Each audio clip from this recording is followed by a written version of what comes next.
لوهم نمفصام اب موداتا برك دلونت كم زركبو سراويت حيل سلام تግራይ TPF افليطم TPF سلطنتي كوماندو امريقم ات حيلي بچقونتي ناب باريان كيرون مسارح شعبيان كون ابلعليو كحدت استفصمو سراويت تግራይ TDF حران موصام كم زقالسون حيل سلام تግራይ TPF ገሊጽምሎም አዛዚ ሰራዊት حيل سلام تግራይ ብርጋዴር ጀነራል ገብረ እግዚአብሔር በየነም በመክንያት ምረቃ ኮማንዶ حيلታ TPF ግንባር ክልተ አብዝሕልፉ መልእክቲም حيلታቱ እቲ እንዳገብርዎ ዝመጹ ስልጠናን ምድላውን ሕዚ ናብ ተግባራዊ ስጉምቲ ዝጅምሩ ልኹነታት በጽሕም ከም ዘሎ ገሊጸሎም ዝገብርዎ ዘሎ ቃልሲ ህዝቢ በዓል ዋና ፖለቲካዊ ስልጣን ሃፍታ ዓዲ ንምግባር ዘኽእል ስርዓታዊ ለውጢ ንምምጻእ ዝተሃበልኡኽ ንምፍጻም ከም ዝኾነ ገሊጸሎም ኣብ ኩሉ ግንባራት ብስልጠና ዝፈጥሩ ዓቕምታት ናብ ተግባር ንምውዓልን ኣብ ዝተቃረቡሉ ግዜ ከም ዘለው እቲ ጀነራል ገሊጾም ኣብ መዋዕል ታሪኽ ተጋሩ ካብ ደገ ዝመጽእ ዝኾነ ተጻብኦ ሓድነታዊ ዓቕምታት ተጋሩ ተጠቂምና እናመከትና ክሳብ ሕዝቡን ህላውን ዋነት ርስተ መረበትናን ኣውሒስና كم هزبي كنزلغ كيلنا عنا زبلم جنرال ودنتم يكون مبر أبزم نايم خطك أرستات عوات ترح زي كونس كبت كيسرات ونينام إن تانا قدنا مسينا بمبال تاريخ زغاخيرم أتيزعبي كيسرانا كبر نايسب هوت إنا إن خفلنا هلا ونام إن غصنا مسينا زبلت جنرال معرض ما أبلعليو ورار بستفز مقصري قليل زي بحال مريتون الناس أنا إنا مسينا كبليو تاريخ زغاخيرم بتمثالون عبد حرف قرب عماوتي تعمراو بزخونن يعرس مكل خال وقم عبدالعينا زتخفت ناي صنتت ورار عاقيتنا اتي صنتت بوس ملكعو كنقاصر كيلنا نيرنا زبله جنرال ገብረ እግዚአብሔር በየነም بقالسي زي ولد دما وعلي سلام تفريمم اتي وق هاديوم ناب ፖለቲካው ቃልሲ እና አቶሉ መድረክ ተኸፊቱም ኢልና ተስፋ ጌርና ነርና በመባል እንተኾነ እቲ ተስፋም ከም ዝቀሃመ ገሊጽም ኣብ ላዕለዋይ መሪሕነት ዝነበረ ሕዚ ናብ ፍጹም ጸረ ህዝቢ ጨቋን ሓይሊ ዝተቀየረ ዝበሎ ጉጅለም ኣብ ከይዲ መኸተ ዝተፈጠረ ብሔራዊ ዓቕምታት ትግራይ ብቃልዕ ንጉጅለ ኣውድሌታት ክብል እናሓሸን ክብትን ስለዝገበረን ሰላማዊ የሐሳብ ቃልሲ ኣብ ትግራይ ባይታ ከይህሉ በመግባርም እዚ ቃልሲ ክጅምር ምኽንያት ኮይኑም ጠንካራ ህዝባዊ ተልእኾ ዝተሰከመ ሰራዊት ሰላም ክህነጽ ክኢለሎ ኢለሎም እዚ ምረቃ ሰራዊት ትግራይ ሓይል ሰላም ቅድመ ሓደ ዓመት ልዕሊ ኮሪሉም ንዓርሱ ሰየመ ስብስብ ቃውም ትግራይ ዝበተነ ዘካየዶ ዘይሕጋዊ መድረኽን ዝሕለፈ ውሳነም እናስታወስና ኢና ነቲ ስርዓት ንካይዶ ዘለና ኢሎም ቅድመ ሓደ ዓመት በዛዓለት ሰራዊት ካብ ተልእኾ ወጽኦም ናብ ተራ ኣራያም ማህተም ክእትወተሎም ናይ ሓደ ፖለቲካዊ ውዳበ መሳርሒ ክኸውን የብሉን ኢልና ላዕለወት ኣዘዝ ሰራዊት ነዚ ዘይሕጋዊ መድረኽ ዘይሕጋውነቱ ገሊጽና ተቃዊምና ዝወጸናሉ ዕለት ኢሎም 15 ጥሪ ኣብ ልዕሊ ተኣምር ዝሰርሐ እቲ TDF ዝበሃል ብሔራዊ ክሕደት ዝተፈጸመሉ ህዝቢ ንውስን ጨቋን ሓይልን ንሻዕብያን ሕሊፍካ ንምሃብ መሰረት ዝኸውን ውሳነ ዝተወሰነሉ ዕለት እዩ ብምባልም ንጥሪ 15 ኣዘኻኺርዋ ጀነራል ገብረ እግዚአብሔር በዚ ሰሙን ቅድሚ ሓደ ዓመት እዩ ኣብ ልዕሊ ህዝብን ሰራዊትን ሓይልታት ምክልኻል ትግራይ TDFን ቆሎ ብሔራዊ ክሕደት ዝተፈጸመም በዚ ምኽንያት ድማ ሰራዊትና ክመቃቐል ተገዲዶም ብደቅና ተጋደልቲ TDF እዚ ቃልሲ ሓርነት ስርዓታዊ ለውጢም ተመስርቱ ሓይሊ ሰላም ትግራይ ክህነጽ ክኢለሎ ኢሎም እዚ ኣብ ዝለዓለ ናይ ሓይሊ ሰብ ማተርያላውን ስነልቦናውን ጥንካረም ናይ ዕላማ ንጽረትን ናይ ኣወዳድባ ጥንካረን ወኒና እቲ ኣብ ከቢድ ሻዕብያም ጭቆና ወዲቑ ዘሎ ህዝብናን ሰራዊትናን TDF ሓራክ ነውጾም ኣብ ንኽእለሉ ቁመና ኢና ንርከብ ክብልዮም ብርጋዴር ጀነራል ገብረ እግዚአብሔር በየነ ገሊጾም እዚ ናይ መወዳእታ ዝግበር ዘሎ ዝበሎ ኩሉ መዳዊ ድልውነት ኣጋጢም ዘሎ ብሔራዊ ምብታን ትግራይ ብምዕጋት ፖለቲካዊ ስልጣን ብሔራዊ ሃፍትታትናን ኣብ ኢድቲ በዓል ዋና ዝኾነ ህዝቢም ብስርዓታዊ መንገዲ ከኣት ዝገብር ስርዓታዊ ለውጢ ንምምጻእ ዝኽእል ከም ዝኾነ ገሊጾም ሕዚ ኣብ ትግራይ መንግስቲ የለን እዩ ዝበለ ብርጋዴር ጀነራል ገብረ እግዚአብሔር በየነ እቲ ብኽባር መስዋዕት ደቅና ዝተሃንጸ ጽንተት ዝዓገተ TDF ድማ ብመራሕቱ ተኻሒደሎ ኢሎም እቶም ዝኻሓድዎ መራሕቱ በይኖም ክሒዶም ከየብቅዑ ነዚ ናይ ዝወለደ ተጋድላይ እውን ንሓደ ጨቋን ሓይሊ ባርያ ክገብርዎም ጸረ ህዝቡ ከሰልፍዎ ሻዕብያዊ ስነልቦና ካሃንጽሉ ኣብ ዘይቋርጽ ዓርዮም ዝርከቡ ዝበለም እቲ ጀነራል ይኹን እምበር ተጋድላይ TDF ክሳብ ሕዚ ነዞም ብሔራዊ ካሓቲ ባርያ ክኾነሎም ኣይከኣለን ውስናት ብዝፈጸሞ ግፍዒ ግና ሽሙ ክጠፍእ ገይሮምሎ ኢሎም ትማሊ ጥራሕ ዘይኮነስ ሕዝቡን ብጾስና እዮም ዝበለ እቲ ጀነራል ምክንያቱ ዕላማ TPF ተጸዋዕነቱ ናብ ብሔራዊ ባይቶ ትግራይን መንግስቲ ትግራይን ዝኾነም ዋንነቱ ናይ ህዝብ ተልእኾ ድማ ካብ ህዝብ ተወከልቲ ብሔራዊ ባይቶ ትግራይ እናተቀበለ ብመንግስቲ እናተመርሐ ዝፍጽም ህዝቡ ዝሕሉ ዋሕስ ህላወ ህዝቡን ብሔራዊ ረባሕታት ህዝቡን ዝኾነ ሰራዊት ክህልወናም ስለዝኾነን እዚ ዘይደሊ ተጋድላይ TDF ድማ ስለዘየለ ኢናም ሓደ ኢና ንብል ዘለና ኢሎም ፖለቲካዊ ስልጣንን ሃፍትን ዓድን ዋንነቱ ናይ ህዝቢ ዝበለ ጀነራል ገብረ እግዚአብሔር ንሕና ክንረጋግጾ እንደልዮ ዘለና ስርዓታዊ ለውጢ ወሰናይ ዓምዱም ህዝቢ በዓል ናይ ፖለቲካዊ ስልጣን ሃፍት ዓዱን ክኸውን ምግባር ኢሎም ሰራዊትና ድማ ናይ ዝዋድነት ፖለቲካዊ ስልጣን ዘለዎ ህዝብን ድልየቱን ረባሓታትን ጥራሕ ዝፍጽምን ዝሕሉ ኮይኑ ክህነጽ ምግባር ዝበለ ጀነራል ገብረ እግዚአብሔር በየናም TDF ኣብ ትግራይ ስርዓታዊ ለውጢ ብምምጻእ ደጋጊምና ንገልጾም ዘለና ህዝባዊ ዕላማታት ናይ ሓባር ቃልስን ዕላማታትን ምዃኖም ንመወዳእታ ግዜ ምስ ንገብሮ ዘለና ምድላው ዝተገናዘበ ምድላው ክልዎን ብዝተፈላለዩ መንገዲ ዝፈጠርዎም ምትእሳራት ብስርዓታውን ጥበብ ብዝተመልኦ መንገድን ተናቢብና ናይ ደጋ ሓይልታት ኢድ ብዝዓግጥ ግጭት ብዘወግድ መንገዲ ነዚ ጨቋንን በታንን ተጻዒንካ ዘሎ ኣብ ልዕሊኻን ብጾትካን ብዛዕበየ ድማ ኣብ ልዕሊ ህዝብኻን ከቢድ ብሄራዊ ክሕደት ዝፈጽመ ሓይሊ ናይ ምልጋስ ተልእኾ ጉቡእ ክትዋጻም ብሄራዊ ታሪኻውን ወለዳውን ጻውዒትና ነቕርብ ክብልዩ እቲ ጀነራል ንTDF ጻውዒት ኣቕሪቡ ብውሽጢ ዝግበሩ ምትእሳራት ብግሃድ ናብ ዝተዋደ ምንቅስቓስ ናብ ዝሰጋገረሉ ብርኪ ከም ዝተበጽዐ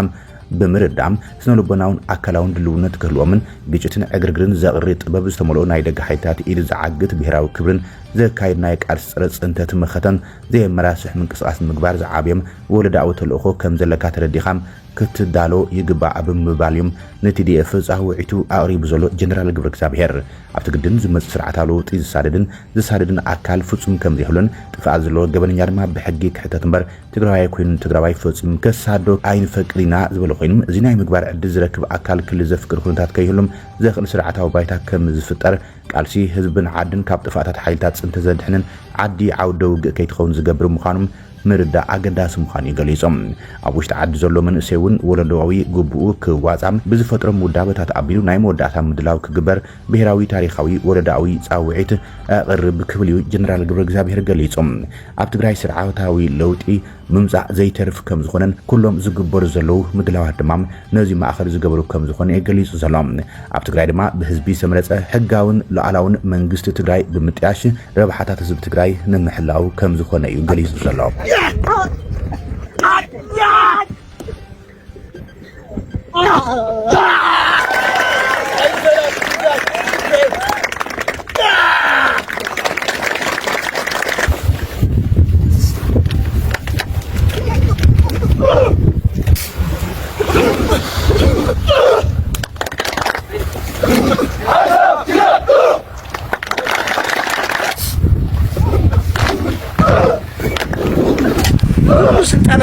ودينا كل سلطاننا غيرنا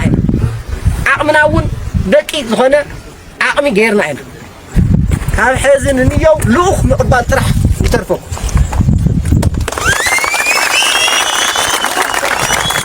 لوخ طرح يترفنا للوخناخا دلوات كتخونو ودينا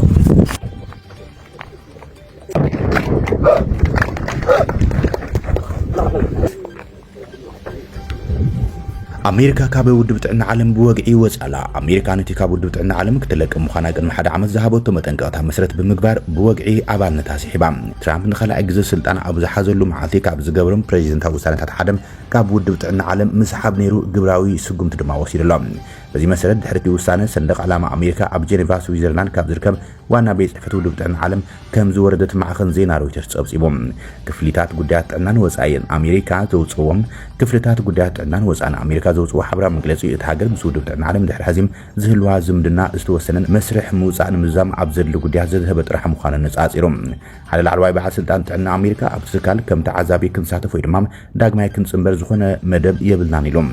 ኣሜሪካ ብዓለማዊ ኣካል ቢላ ዘይኮነስ ብቐጥታ ምስ ሃገራት ኣብ ምቁጽጻር ሕማማትን ካልኦት ቀዳምነታት ህዝባዊ ጥዕናት ክትሰርሕ መደብ ኣለዋ ኢሉ ኣሜሪካ ካብቲ ብዋና ዳይሬክተርነት ዶክተር ቴድሮስ ኣድሓኖም ዝምራሕ ልዕሊ 190 ሃገራት ዝኣባላቶም ውድብ ጥዕና ዓለም ክትስሕብ ምውሳኖም ኣብ ኣሜሪካን ኣብ መላእ ዓለም ዝርከቡ ንጥፈታት ጥዕና ብኣሉታ ዝሃስብ ምዃኑ ዝግለጽ ዘሎ ፕሬዚደንት ትራምፕ ኣብ ቀዳማይ ዕድመ ስልጣኑ ካብ ውድብ ጥዕና ዓለም ክስሕብ ዝወሰነሉ ምክንያት ምስ ለበዳ ኮቪድ-19 ዝተኣሳሰር ኮይኑ ተጽቢት ዝተገበረሉ ነገራት ክማላእ ብዘይምኽኣሉ ብምጥቃስ ጆ ባይደን ስልጣን ዋይት ሃውስ ድሕሪ መሓዙ ግን እቲ ጉዳይ ተኣጓጉሉ ይጸኒሑ ኢሎም ኣሜሪካ ካብ ውድብ ጥዕና ዓለም ጥራይ ዘይኮነስ ኣብ ዝቐረባውን ካብ ካልኦት ሓይላዊ ኣካላት ውድብ ሕብራት ሃገራት ዝኾና ትካላት ክትወጽእ ወሲኖም ምህላም ዝፍለጥ እዮም እቲ ፕሬዚደንት ትራምፕ ከም ቦርድ ሰላም ኢሉ ዘተኣታተወ ዘሎ ሓዱሽ ውዳበ ድማ ንተራ ውድብ ሕብራት ሃገራት ኣብ ዓለም ዘዳኽም ከም ዝኾነ ብዙሓት ይነቕፉ እዮም ዘሎም حبرات عرب إمارس وساني دردرت تعناقدلا حبرات إمارس عرب تدرادرتي روسيا يوكرين أمريكان زساتفلهم وسان أخيبا أن أنقلت هذا موسكو كلمة أسات 4 عامات قبل يوكرين مول ورار كابت جمر اتي مدرخ بعينتو نايمة جمرتا كخون مخانم سبا سلطانات قليزة بريزيدنت أمريكا دونالد ترامب كل تلوخاتهم مالتون ستيف ويتكوفن جارد كوشنر نابتو بوتا ليخلام اتم لوخات اب موسكو بريزيدنت فلاديمير بوتين اب حد ليتم دحر مزرابهم ناب إمارات نفاريتهم أبرير ملام يوكرين حلف بيت مخ هاجراو دحنتن مكلخال روستام اومايروف حلفي من محضر بريزيدنت كيريل بودانوف تدراداري ديفيد آراكاميان حلفي ستاف أندري كناتوف زركبهم لعلو سبب سلطانات يام ليخام لوخ روسيا ما بدايركتور وتهدراو سلات هاجر جنرال إيغور كوستيوكوف زمرحن بتوساخي لوخ انفستمنت روسيا كيريل ديمترييف مسلوخ أمريكا ستيف ووتكوف بتناصل كراخبو تثبيت غيرلهم اتليوخ ولا كان تحلو بحق يتدرادرت أمريكا روسيا يوكرين اب حد كفلن اب زري حد طريبيزان كراخب ديوم ايكون زاغي نصره يكونن اتاخيبا معاسكم زيمرون نصره يكونن يوم اتي زرب زچبط وصيتك كم صديو زبل حتون زفطر خوين بريزيدنت يوكرين زيلنسكي اب الحلف ورحي امريكا زقربته 20 نقطات زحازه وطن سلام بتيس عميتاويت كم زازم اكوان تغلصم بفلاي اب غداي مريت ግን حزبون زي مردا كم زلو يغليصم اما خاري كريملين يور اوسكوف نعدت لوخ امريكا ناب موسكو بكل مداي ازيو تقامي كبل كان تغلصم امونغو بوتين امريكاويان انتاي كم استزتيلون ازي ابناي لومي اخيبا انتاي صلوا كم زلون نصره يكونن يوم اب قدماي من محدار ترامب صحافي غديات غرايم تغادلتي نبر روبرت ويلكيم بتزرب تسفا كم زقرص بي بي سي كليسيوم ويلكي بوتين اب تزرب نزغون عبي غداي تسفا كقرصيو زبل امنت يبلين زبل ويلكيم مرح روسيا اب غداي كساموت كدف علو مخاني غليصم بمسرت ويلكي نبوتين دو كوبل زخل نجر اب عودو مسعار طرحيلم نسو وسيخو بوتين زحالف 30 عامات هلاوي كوين متفام علما كم زنبره يغليصم بريزيدنت أمريكا مفرحي استبهال وتهدراو انتفتات عبل إيران كم زجمرة قليصم ترامب أمريكا لإيران بقربة تعزب على عبيت مركبات هدما ناب زوبا وشمت عرب لإخال لايلم بريزيدنت أمريكا عبي حيلي ناب إيران قصي يخيد كم زلن مستيران زلو وطر ناوس خبز خدل زلو وانقن زخونا نقر كير مرجو كم زخونا قليصم بريزيدنت حبرات منقسات أمريكا دونالد ترامب أرمادا حيل بحر أمريكا ناب زوبا وشمت عرب يخيد كم زلن نيران دما بقربة تخلطو كم زقبر قليصم ترامب زحلف حموس اب دافوس سويزرلاند كاب استخايده علماو قطبا مدرخ كملس انكلو اب اير فورس 1 نغايزنيات اب زهب مغلصيم ايران نكتاتل عين هزلنا ايلوم ترامب ناب ايران غصو زخيد ابي حيلي علنا ايلوم زخونه نغر كخون انت زير يزمرص ግን አዝዩ በቀረባም ንከታተሉ ሚያንዘለና ክብል ንኢራናውያን ሰበስልጣናት መጠንቀውታል ይሆም ምናልባት ወንት ክንጥቀመሉ አይነ ግደድን ብዙሓት መራኸብ ኣለዋናም ናብታ አንፈት ዝኸዳ ንመከላኸል ጥራይ ናብታ አንፈት ዝኸይድ ዓባይ ፍሎቲላ ኣለዋናም እንታይ ከም ዝኸውን ድማም ክንርኢና ክብል ወሲኹ ገሊጾም ትራምፕ ብዛዕባ ምትኻብ ሓይሊ ባሕሪ ኣሜሪካ ዝገለጾም ዝሓለፉ ሰሙን ኣብ ልዕሊ ኢራን ወተሃደራዊ ስጉምቲ ክወስድ እዩ ዝብል ምፍራሕ ድሕሪ ምምላስዮም ድሕሪ ብቴህራን ዝኾነ ቅትለት ሰልፈኛት ከም ዘይፍጸም መረጋገፂታት ምርካቡ ተረጋጊዕ ቀኒሎም ትራምፕ ኣብቲ ዞባ ቀጻሊ ወተሃደራዊ ምድላዋት ምርግጋጾም ድሕሪ ኣብ ዝሓለፈ ሰሙን መራኸቢ ብዙሓን ኣሜሪካ መርከብ ጽዕነት ነፈርቲ ዩኤስኤስ አብርሃም ሊንከን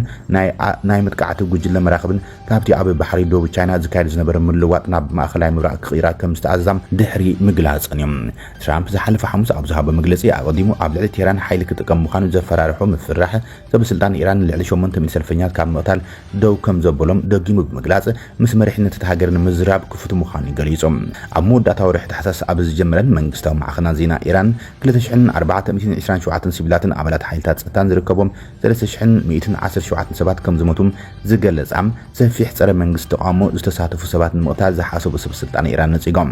ትራምፕ ዝሓለፈ ረቡዕ ንኣሜሪካ ፎን ወይ ሲኤንቢሲ ኣብ ዝሃበ መግለጺ ኣሜሪካ ኣብ ልዕሊ ኢራን ተወሳኺ ወተሃደራዊ ስጉምቲ ከይትወስድ ተስፋ ከም ዘለዋ ካን ተገለጸም ቴህራን ዳግማይ ኒውክሌራዊ መደባን ተጀሚራ ግን ኣሜሪካ ዘይ ዳግም ስጉምቲ ክትወስድ ምዃና ይጠንቂቖም ትራምፕ ኣብ ዳቮስ ኣብ ዝሃበ ቃል ምሕት ንሲኤንቢኤስ ህንጸት ኒውክሌር ክገብርዎ ኣይክእሉን እዮም ኢሎም እቲ ፕሬዚደንት ኣብ ሰነ 2025 ዋሽንግተን ኣብ ልዕሊ ሃገር እስራኤል ኣብ ዝገብረቶ ናይ 12 መዓልታት ኩናት ኣብ ዝተጸመረሉ እዋን ኣሜሪካ ኣብ ልዕሊ ትካላት ኒውክሌር ኢራን ዘካየደቶ መጥቃዕቲ ኣየር ብምጥቃስ እንተ ገይሮሞ ዳግማይ ክኸውን ኢሎም ዋሽንግተን ንመወዳእታ ግዜ ኣብ ወርሒ ሰነ ቅድሚ መጥቃዕታቱ ኣብ ማእኸላይ ምብራቕ ዓብዪ ወተሃደራዊ ህንጸት ክትግበር ኣዚዝያ ድሕሪ ድማ ሰበስልጣን ኣብቲ እዋንቲ ኒውክሌራዊ መደብ ቴህራን ንምውቃዕ ዝነበረ ዕላማ ብኸመይ ሚስጥር ከም ዝሓዘቶ ገሊጾም ነይሮም እዮም ሚኒስትር ጉዳያት ወፃኢ ኢራን ዓባስ አራግቺ ኣሜሪካ ዘጠንቀቑ ኮይኑ ቴህራን መጥቃዕቲ እንተተፈጺሙላ ብዘለዋ ኩሉ ክትምልስ ምዃና ጠንቂቖም